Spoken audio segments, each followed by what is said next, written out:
Assalamualaikum warahmatullahi wabarakatuh. Saya akan menyampaikan materi dari mata kuliah pengelolaan pendidikan, yaitu manajemen peserta didik dan sarana prasarana.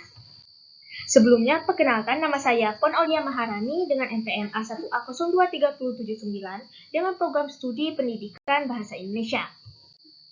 Baiklah, yang pertama yaitu pengertian manajemen peserta didik. Manajemen peserta didik adalah proses pengelolaan dan pengaturan berbagai aspek yang berkaitan dengan siswa atau peserta didik di sebuah lembaga pendidikan, yang dimana manajemen peserta didik ini yang efektif membantu memastikan bahwa kebutuhan dan potensi setiap siswa terpenuhi bahwa proses pendidikan berjalan dengan lancar. Lalu, adapun aspek-aspek manajemen peserta didik. Yang pertama, rekrutmen dan penerimaan. Nah, dalam hal ini, manajemen peserta didik mencakup proses rekrutmen dan penerimaan siswa baru ke dalam lembaga pendidikan. Ini melibatkan proses seleksi, pendaftaran, dan penempatan siswa sesuai dengan kebutuhan dan kapasitas lembaga. Lalu yang kedua adalah pemantauan kehadiran dan disiplin. Nah, manajemen peserta didik juga melibatkan pemantauan kehadiran siswa dan penegakan disiplin di sekolah.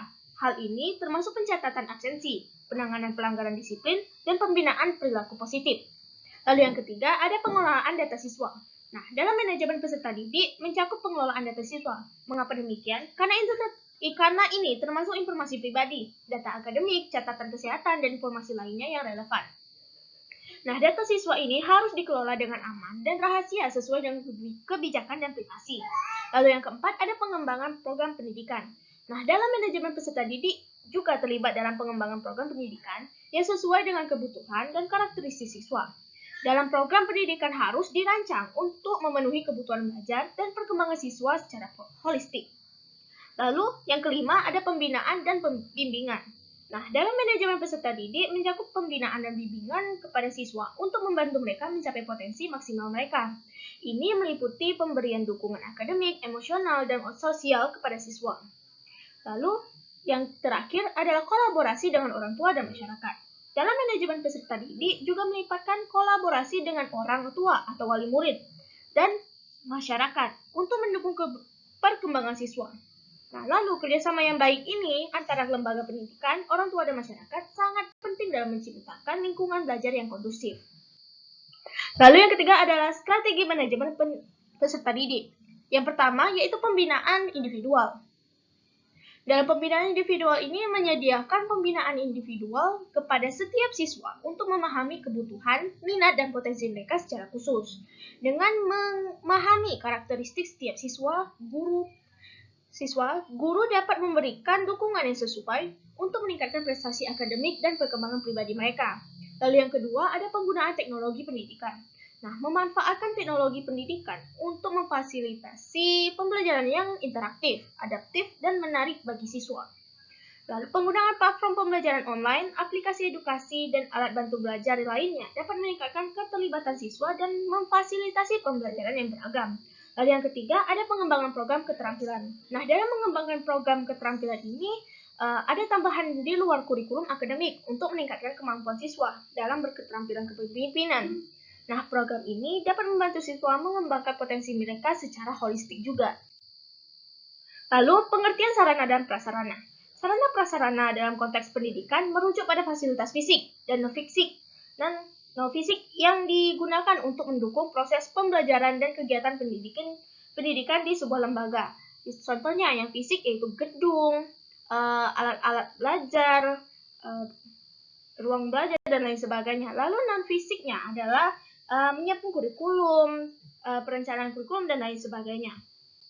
Lalu aspek-aspek sarana prasarana. Yang pertama itu adalah fasilitas fisik.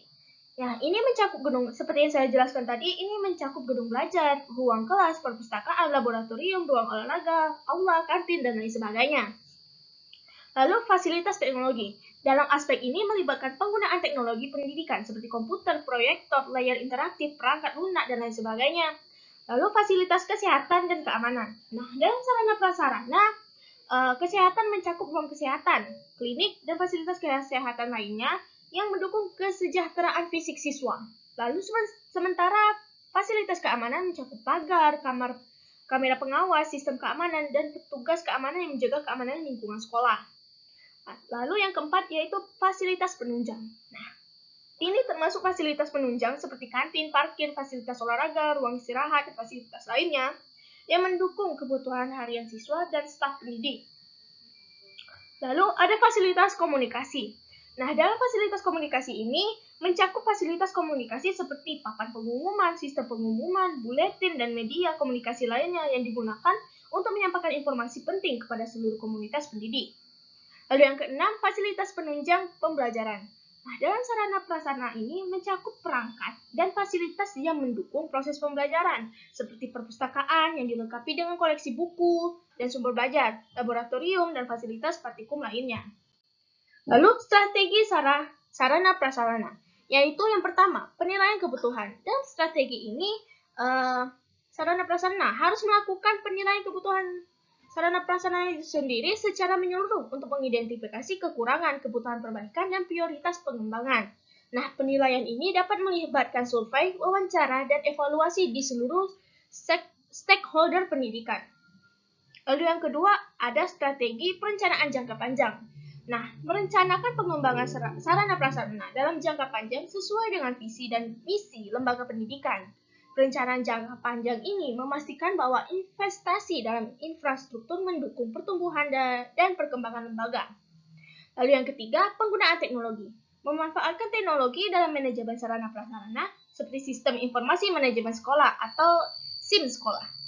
Sistem manajemen inventaris dan teknologi pemantauan untuk efisien dan efektivitas pengelolaan fasilitas. Lalu yang keempat, ada pengelolaan keuangan yang bijaksana.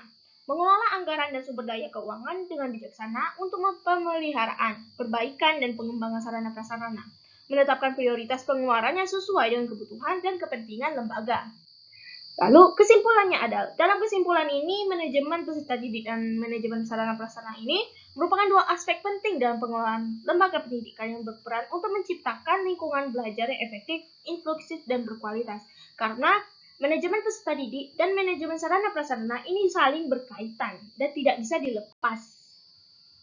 Itu saja yang dapat saya sampaikan. Terima kasih sudah mendengarkan materi saya kali ini. Saya akhiri. Wassalamualaikum warahmatullahi wabarakatuh.